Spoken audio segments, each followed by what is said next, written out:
Imagínese una reina cuyo nombre está asociado a la gloria, la intrepidez y la genialidad política.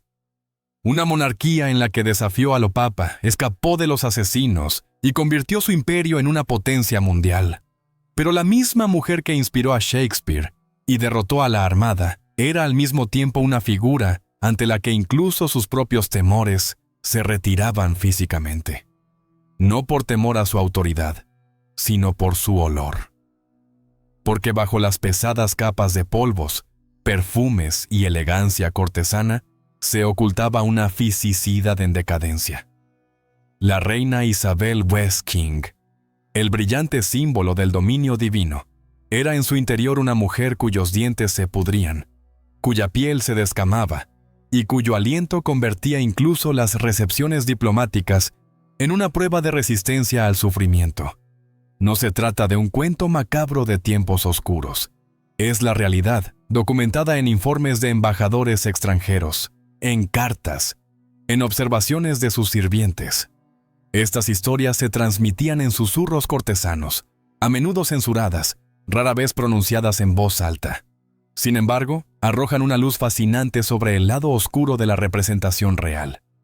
La reina virgen, que nunca se casó, era también una mujer que apenas se bañaba durante años, cuyos dientes se pudrían y se ennegrecían, y cuyas mejillas estaban corroídas por sustancias tóxicas. La belleza no era un don, sino una carga, y la máscara del poder le exigía un precio terrible. Antes de profundizar más, permítame un momento de su atención. Si les interesan los aspectos ocultos y a menudo inquietantes de la historia, lo que se esconde bajo las brillantes superficies, les invito cordialmente a suscribirse a nuestro canal Stille Historiker. Un comentario suyo, un petan me gusta en este video o compartirlo con amigos interesados nos ayuda a sacar a la luz aún más de estos capítulos olvidados.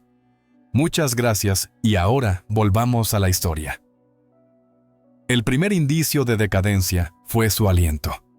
Los informes contemporáneos lo describen como podrido, apagado, dulzón y picante. Un diplomático español escribió en una carta a su familia: Isabel era una oradora impresionante, llena de carisma y sabiduría. Pero su boca era como un pequeño cementerio.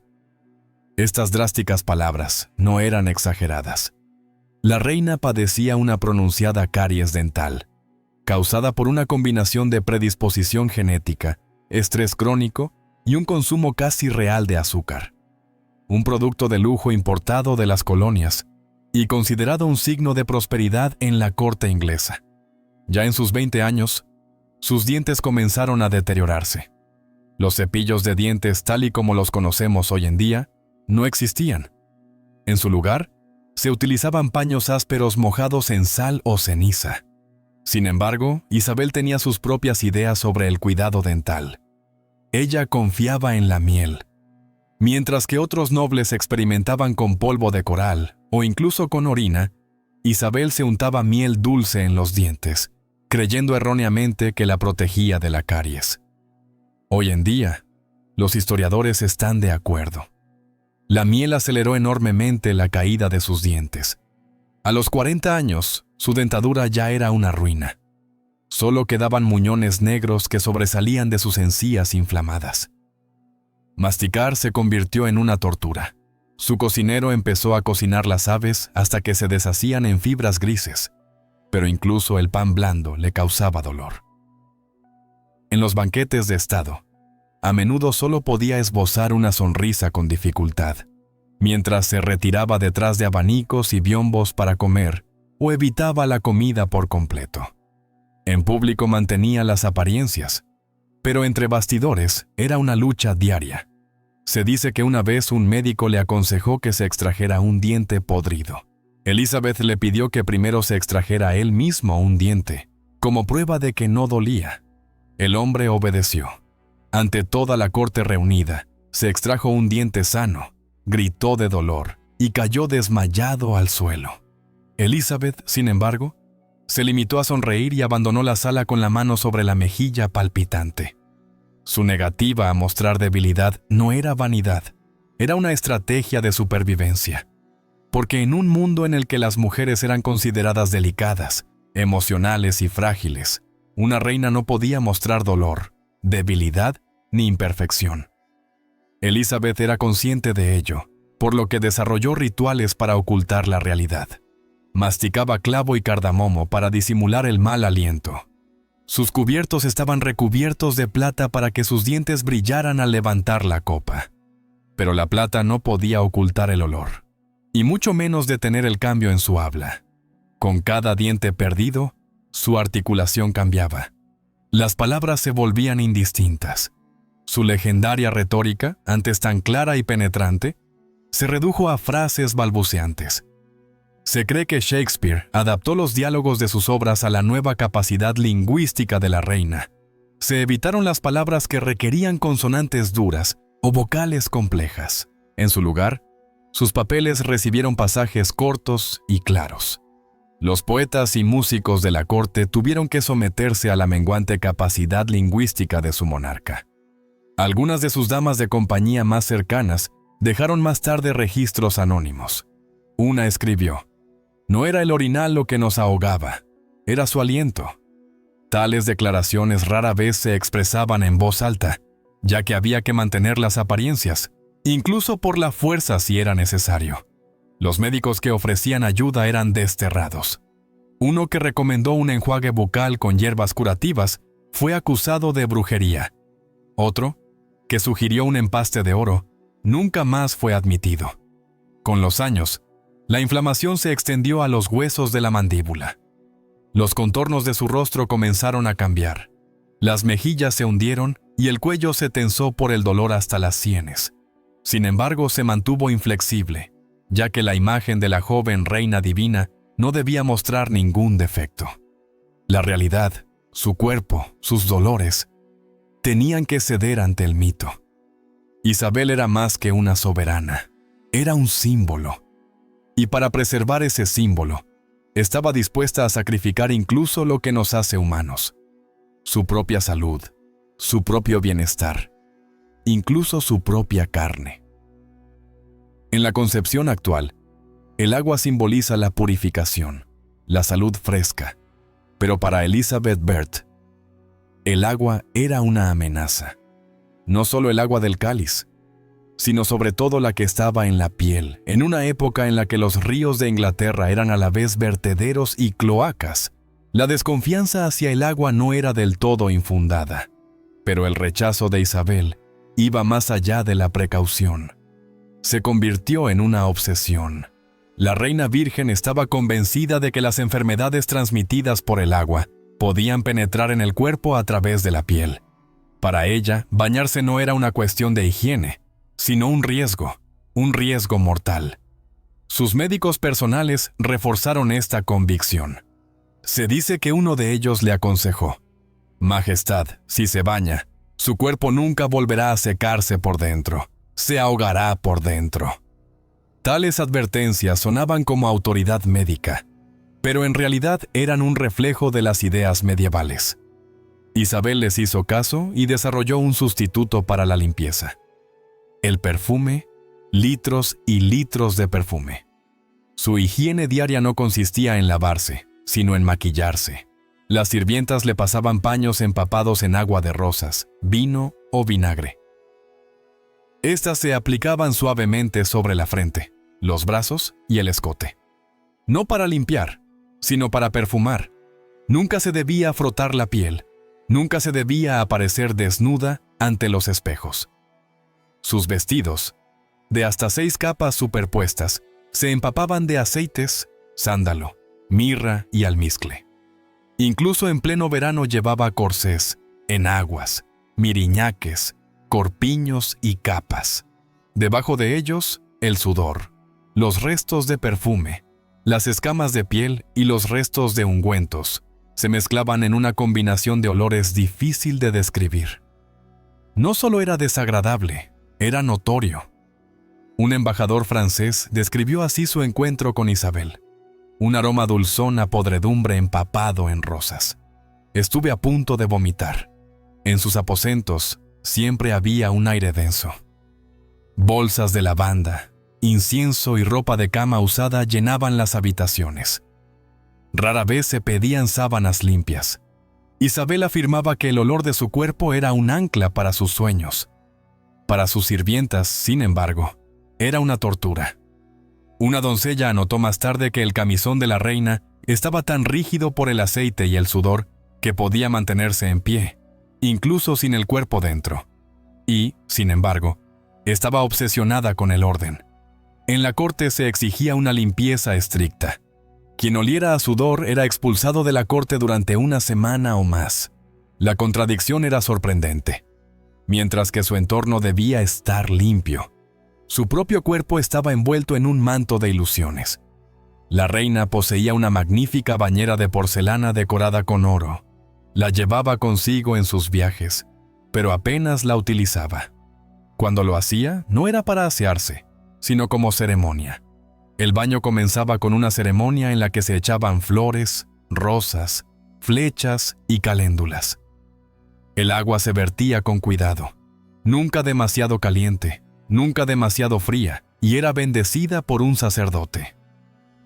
Elizabeth se sumergía lentamente, se sentaba y permanecía allí, no para lavarse, sino para disfrutar del aroma. Los sirvientes no podían mirarla mientras tanto. Esperaban en silencio en un rincón, mientras las flores, las células muertas de la piel, los restos de aceite y el sudor se mezclaban en el agua. El agua no se cambiaba durante el baño.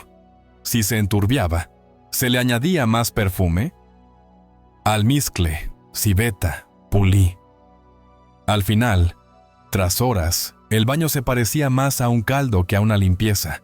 Un sirviente escribió más tarde: el olor era como un ramo de flores sobre un cadáver, empapado en leche caliente. Después del baño no la secaban con toallas, sino que la cubrían con sábanas. Su piel pálida, arrugada, a veces marcada por pequeñas heridas, nunca se limpiaba. Y, sin embargo, ella estaba convencida de estar limpia. Para Elizabeth, la pureza no significaba higiene, sino estética. El aroma contaba más que la desinfección. El brillo significaba más que la salud. Pero su cuerpo comenzó a rebelarse. Le salieron erupciones en los muslos. Se le formaron llagas bajo el corsé, restos de perfume y polvos se le pegaban a los brazos como escamas. Los médicos le advirtieron, le rogaron que les dejara limpiarle el cuerpo a fondo al menos una vez. Ella se negó. Un médico intentó aplicarle una pomada detrás de las orejas. Elizabeth gritó, lo acusó de brujería y lo hizo retirar. Su miedo al agua era irracional, pero poderoso. Creía que el mundo estaba lleno de venenos y que el elemento más puro, el agua, era el más peligroso. No era la única que tenía esta obsesión. Muchos nobles rehuían el baño, pero Isabel convirtió ese miedo en un acto de autoafirmación. Su sudor era su agua bendita. Su piel empapada de aceite era su escudo. Su olor. Divino, creía ella, incluso cuando los demás contenían la respiración. Algunos gobernantes europeos se burlaban de ella ya a escondidas. La rosa de Inglaterra, escribió un embajador italiano, se ha podrido por el tallo. Pero nadie se atrevía a decírselo a la cara, porque ella era la reina y su olor se convirtió en parte del poder. Intocable, venerable, aterrador. Cuanto más se reducían sus rituales de higiene, más crecía su obsesión por el segundo gran escudo contra la fugacidad, el color. Y aquí es donde comienza la siguiente historia. Porque lo que debía proteger su piel de las miradas se convirtió en su hábito más mortal. Bajo el resplandor dorado de la corte de Isabel de Asa, todo parecía impecable. Su piel color porcelana, lisa, radiante, sus labios rojos como rubíes, su rostro, un monumento a la perfección real. Pero todo esto era una fachada, cuidadosamente aplicada, capa a capa, día tras día. Bajo esa imagen se ocultaba un cuerpo en decadencia, una piel que se descomponía por dentro, un rostro que sangraba bajo el peso de su propia mascarada, y la herramienta de esa autodestrucción era el plomo. La famosa piel pálida de la reina virgen no era natural, sino el resultado de un brebaje tóxico llamado Venetian Cerusse, una pasta de plomo blanco y vinagre. Esta mezcla se consideraba en el siglo XVI el epítome de la elegancia europea. Aportaba un brillo azulado, un aspecto que se asociaba con la pureza, la nobleza y la inaccesibilidad. Para Isabel, era más que un simple cosmético. Era una armadura, era política, era una pretensión divina. Desde que sobrevivió a la viruela en 156, cuando solo tenía 29 años, Isabel tuvo que lidiar con cicatrices e imperfecciones en la piel. La viruela había marcado su rostro y, en un mundo en el que los gobernantes se consideraban infalibles, era un defecto que no podía tolerar. Así que recurrió al plomo. Cada mañana se untaba el rostro con una pasta que contenía plomo. Sobre ella aplicaba polvos, colorete y pintalabios, todos ellos compuestos por sustancias igualmente tóxicas. Los cosméticos no eran superficiales. Penetraron en los poros, en la sangre, en los órganos. Su piel se secó, se agrietó y se descamó, pero en lugar de dejar de aplicarlos, se aplicó más capas. Las heridas que había debajo quedaban cubiertas, nunca tratadas. Sus mejillas estaban cubiertas de úlceras, sus labios sangraban al hablar y, sin embargo, el maquillaje permanecía intacto, solo se retocaba. Con la edad, su rostro se convirtió en una máscara. Las expresiones faciales desaparecieron. Una simple sonrisa podía desgarrarle la piel. La sangre brotaba de las comisuras de los labios cuando hablaba. Sin embargo, sus retratos seguían mostrando a la misma reina joven y tersa. Los pintores que la representaban demasiado vieja o demasiado realista se arriesgaban al destierro o a algo peor. La realidad era indeseable. La imagen debía ser eterna, pero el cerusse no era el único veneno en su neceser de maquillaje. Para colorear sus labios, utilizaba cinnoba, un pigmento de sulfito de mercurio. Esto le proporcionaba el color rojo intenso que le encantaba y contribuía a la destrucción de su sistema nervioso. Se pintaba las mejillas con blanco de plomo y se delineaba los ojos con hollín y ceniza. Para agrandar sus pupilas, una tendencia de belleza muy popular, se goteaba extracto de belladona en los ojos. Esta planta es alucinógena y tóxica. Un embajador describió una vez sus ojos como lunas llenas de sangre. No es de extrañar, ya que todo su rostro era un campo de batalla químico. Las consecuencias de esta rutina no tardaron en aparecer. Perdió el cabello, sus cejas desaparecieron y se le cayeron las pestañas. Se pintaba nuevas cejas, llevaba pelucas, muy voluminosas, rojas y brillantes. Se empolvaba generosamente la frente para ocultar la calvicie. Su piel comenzó a pudrirse, pero se negaba a quitarse el maquillaje. Sus médicos le advirtieron, le suplicaron, le rogaron. Ella los rechazó. «Mi rostro es mi trono», solía decir, porque en su mundo la belleza significaba poder, y el poder significaba control. Un solo defecto habría podido derrumbar el castillo de naipes. Sus adversarios, tanto dentro como fuera del país, solo esperaban detectar cualquier signo de debilidad. Isabel sabía que si su piel envejecía, su influencia se desmoronaría. Así que ocultó el deterioro hasta el final. Pero el plomo encontró su camino hacia el interior. Los síntomas eran claros. Empezó a temblar. Sus manos temblaban al escribir. Sus movimientos se volvieron erráticos. Las noches sin dormir se acumularon. La irritabilidad se convirtió en un hábito. Sus sirvientas informaron de repentinos ataques de ira por nimiedades. A veces gritaba, lanzaba objetos, acusaba a sus confidentes de deslealtad. Sus articulaciones se endurecieron, sus dedos se curvaron. Su espalda se encorvó. Pero la toilette matutina continuó. Durante horas se dejaba empolvar, untar con aceite, maquillar, a la luz de las velas y en un calor sofocante. A menudo después, estaba tan agotada que se desmayaba. Los médicos lo atribuían a la debilidad. Pero ellos sabían que no era así.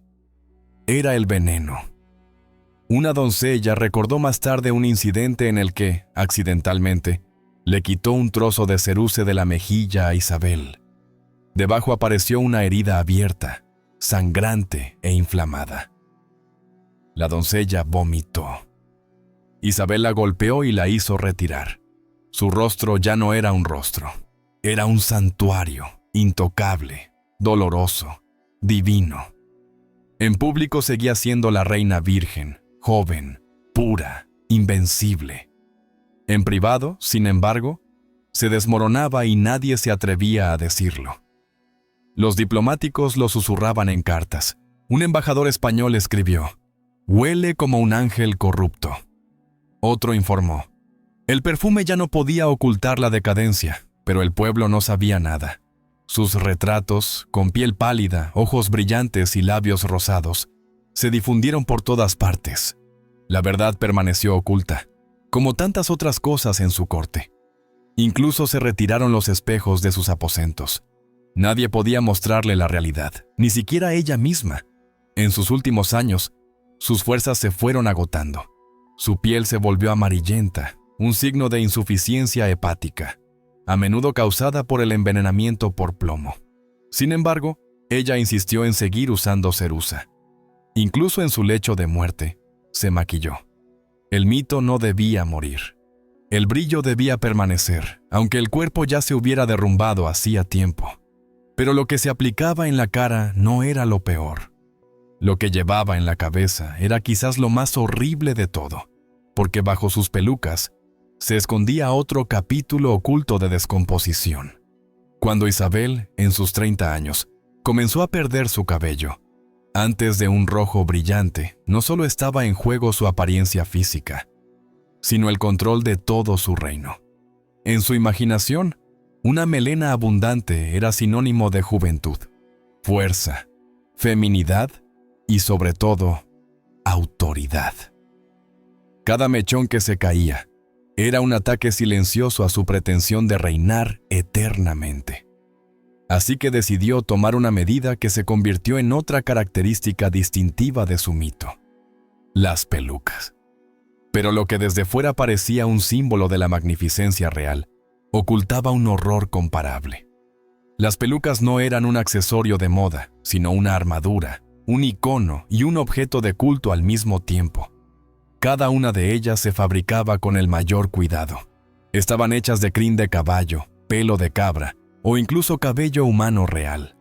Se dice que no solo las damas de la corte fallecidas, sino también las sirvientas donaban su cabello de forma involuntaria. Las pelucas se fijaban a las armaduras de alambre con una mezcla de clara de huevo, almidón y grasa animal, una sustancia pegajosa que no solo fijaba el cabello, sino que también constituía un caldo de cultivo ideal para bacterias y parásitos. Isabel llevaba sus pelucas con fervor religioso. Cada mañana se celebraba una ceremonia en la que debían estar presentes 3 doncellas, 2 guardias y un capellán de la corte. La peluca era bendecida antes de tocar su cabeza. El cabello perdido se consideraba un mal presagio y se enterraba solemnemente. Si se soltaba un mechón durante un ritual de la corte, la ceremonia se interrumpía hasta que se restablecía el orden. Su peluca favorita era una elaborada corona en forma de sacacorchos de cabello rojo, adornada con perlas e hilos de oro. Pesaba casi 10 kilocalories. Para soportar este peso, la reina necesitaba un collarín de acero hecho a medida que le sostenía la cabeza. Pero debajo había dolor, pus y putrefacción. Con el tiempo, su cuero cabelludo se inflamó. La combinación de plomo, sudor, falta de circulación de aire y el peso de las pelucas provocó heridas abiertas, infecciones fúngicas y tejido en descomposición. Los sirvientes informaron más tarde que Elizabeth solía gemir bajo la peluca. Pero cuando le ofrecían ayuda, la rechazaba indignada. Un médico que quería examinar las zonas afectadas fue expulsado con estas palabras: «Mi cuero cabelludo no pertenece a vuestra comprensión plebeya, lleva la corona». La situación empeoró. Bajo las pesadas estructuras comenzaron a proliferar no solo bacterias, sino también insectos. Una de sus doncellas, que más tarde lo reveló de forma anónima, contó que al levantar una peluca descubrió gusanos vivos en la cabeza de Isabel, blanquecinos, temblorosos y húmedos. Y se movían, pero nadie se atrevía a hablar de ello. Hablar del deterioro de la reina era alta traición. En su lugar, se espolvoreaba la cabeza con lavanda en polvo, se aplicaba perfume en las zonas afectadas y se volvía a colocar la peluca, como si nada hubiera pasado. Un diplomático italiano escribió en una carta: «La reina de Inglaterra lleva un jardín en la cabeza, pero sospecho que allí florece algo más que flores». En una recepción oficial, un embajador francés se desmayó. Se rumoreaba que era por el olor que emanaba de su peluca, una mezcla de descomposición, almizcle y paja mojada. Pero nadie lo decía en voz alta. El peso de las pelucas requirió adaptaciones estructurales. En la capilla real hubo que ampliar un arco para que Isabel pudiera pasar con su peluca más alta. Sus aposentos se equiparon con ganchos y almohadillas para que pudiera sentarse sin dañar la estructura. Cada movimiento era un acto de equilibrio.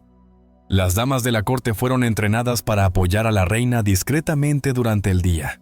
Algunas pelucas causaban marcas de presión tan profundas que las puntas metálicas perforaban el cuero cabelludo. El resultado eran hemorragias, cicatrices, inflamaciones y, en algún momento, una deformación permanente del cráneo. Cuando un médico sugirió prescindir de las pelucas al menos durante unos días, ya que el pan no dejaba de fluir, fue expulsado de la corte de por vida. Para Isabel, el cabello no era solo pelo, era un símbolo, un signo, un mito. Su corona solo podía descansar sobre una cabeza magníficamente cubierta, aunque ésta se rompiera bajo el peso. En años posteriores, la situación se agravó tanto que llevaba una rejilla de hierro debajo de las pelucas. Una dolorosa red que fijaba su cuero cabelludo con agujas para que la peluca se mantuviera en su sitio. Las sirvientas tenían que quitar la rejilla por la noche, limpiarla y volver a fijarla. Esto provocaba regularmente hemorragias, pero Isabel no se dejó disuadir. Su imagen exterior era lo primero, aunque le costara la vida. El almacenamiento de las pelucas era todo un ritual. Se guardaban en cofres forrados de terciopelo, vigilados por guardias y purificados con incienso. Pero eso no bastaba para mantener alejado el moho. En un frío invierno, un paje informó de que de un baúl de viaje con pelucas brotaba una capa peluda. Era moho que se había formado en el interior de las estructuras de alambre. Sin embargo, las pelucas siguieron utilizándose. Fabricar otras nuevas habría costado tiempo y cabello. Elizabeth ya no disponía de ninguno de los dos en abundancia. Una dama de la corte que, en un momento de desesperación, comentó que la peluca de la reina olía como una tumba húmeda, fue desterrada a Cornwall en cuestión de días. Nadie en la corte se atrevía a cuestionar esta obsesión. Las pelucas eran sagradas. Quien las insultaba, insultaba a la propia monarquía. Y, sin embargo, fue precisamente esta mascarada sagrada la que aceleró su caída. Los polvos que contenían plomo y mercurio con los que se trataban las pelucas penetraban en el torrente sanguíneo a través de la piel abierta.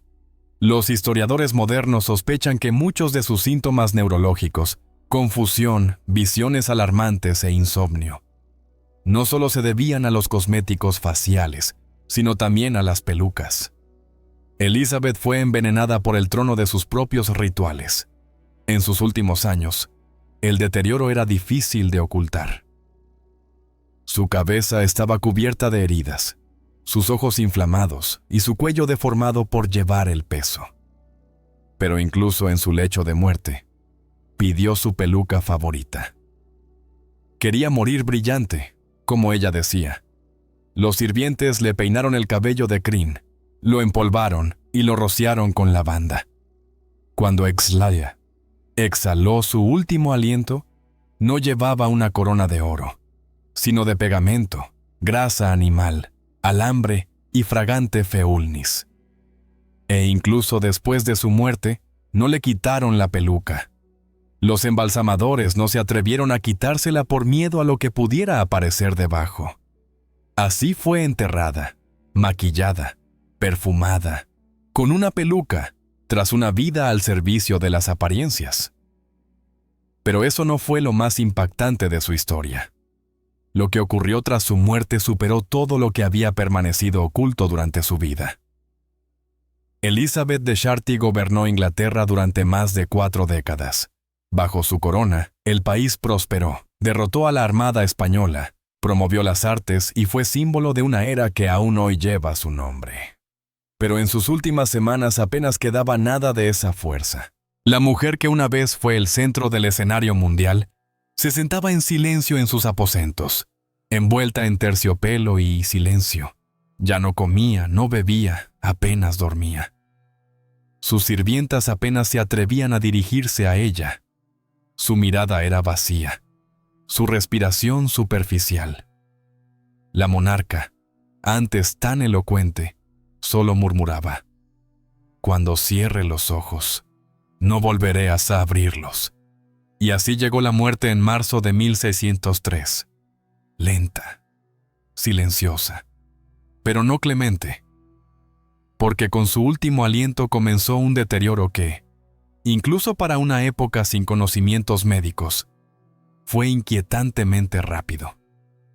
Apenas su cuerpo quedó inmóvil, comenzó a cambiar. La piel debajo de los ojos se hinchó, los labios se oscurecieron, la mandíbula inferior perdió su tensión. Las sirvientas informaron de un olor que llenó la habitación en cuestión de horas. Agudo, dulzón, a moho.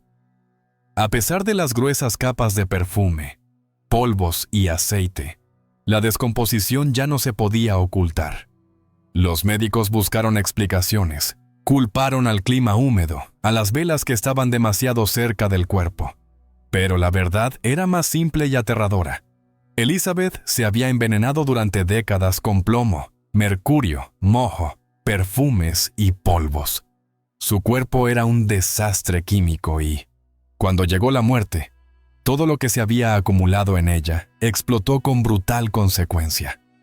Primero fueron los ojos. Un líquido oscuro brotó de los conductos lagrimales. La nariz se hinchó, el cuello se decoloró. Sus dedos, antes adornados con anillos, se curvaron como ramas secas. Los sirvientes lo intentaron todo. Quemaron hierbas, colocaron cuencos con vinagre debajo de la cama, perfumaron las cortinas. Pero nada sirvió. La habitación se cerró. Nadie podía entrar. Incluso las doncellas más fieles apenas podían soportarlo. Una se derrumbó, otra tuvo que vomitar detrás de una cortina. Una escribió más tarde: «El olor era como abrir una tumba antes de cerrarla». Pero Elizabeth seguía allí, vestida con sus ropas de gala. Su cuerpo fue colocado en un ataúd de madera de cedro con doble forro, revestido de terciopelo rojo. Aún así, el olor se filtraba. La corte estaba desconcertada. Debían mostrarla. Debían ocultarla. El cadáver apenas se podía mostrar, pero un monarca no podía desaparecer. Así que la expusieron, detrás de un cristal, rodeada de incensarios y cubierta de pétalos de rosa. Una máscara mortuoria de cera adornaba su rostro. Le cosieron los labios, le cubrieron las manos con guantes, le envolvieron el cuello con encaje. Solo se veía una estrecha franja de la mejilla e incluso esa estaba maquillada. Cuando el ataúd fuese llevado por Londres, miles de personas se alinearon a lo largo del camino. Muchos lloraban, lanzaban flores, rezaban, pero nadie se dio cuenta de lo que realmente estaba sucediendo. Las hebillas de plata de la tapa del ataúd comenzaron a decolorarse. La tela se oscureció. Un soldado informó de que las moscas se congregaban bajo el dosel, no por las flores, sino por el cuerpo. Los portadores se turnaban cada 10 minutos porque el olor era insoportable incluso al aire libre. En el interior del ataúd se estaba produciendo una transformación inquietante. Los embalsamadores que prepararon a Elizabeth estaban horrorizados. La piel se había agrietado y las mejillas se habían hundido. Un ojo se había hundido profundamente en la cuenca. El maquillaje se había mezclado con el pus que salía de la piel. El hígado estaba ennegrecido, casi carbonizado. Los pulmones estaban llenos de sedimentos, probablemente por años de inhalación de vapores tóxicos. Los huesos estaban porosos y el cerebro, según se afirmó más tarde, demasiado blando para examinarlo. Y, sin embargo, su tumba se preparó con pompa. Fue enterrada en la abadía de Westminster junto a su media hermana María. Irónicamente, precisamente la hermana contra cuyo fervor católico Isabel había gobernado con tanta firmeza. Se quería mostrar grandeza, se quería honrar la leyenda. Pero bajo tierra comenzó otra verdad. Sus restos descansaban en un estado de descomposición química que dejó huellas décadas después de su muerte. Corrieron rumores. Los empleados de la abadía afirmaban que de la tumba emanaba un olor dulzón y nauseabundo durante años. Los visitantes depositaban flores, rezaban, pero no sabían nada de lo que yacía bajo el mármol. Una reina cuyo cuerpo ya se había vuelto contra ella en vida se descompuso a un ritmo antinatural tras su muerte. La mezcla de cosméticos, ungüentos, lacas, perfumes y enfermedad había creado un cuerpo que incluso la tierra rechazaba. Y, sin embargo, los retratos permanecieron. Las pinturas seguían mostrándola con piel blanca, cabello rojo y ojos brillantes. Se escribieron obras de teatro, se acuñaron monedas y se bautizaron escuelas. La historia, como tantas otras veces, olvidó la realidad y celebró el mito. Los alumnos aprendían sobre Isabel, la radiante monarca, la reina virgen, la gran figura de Inglaterra. Pero casi nadie hablaba de que en sus últimos años apenas podía comer, apenas podía caminar, apenas podía respirar sin que su cuerpo amenazara con quebrarse bajo el peso de las apariencias. ¿Qué queda, pues, de esta soberana?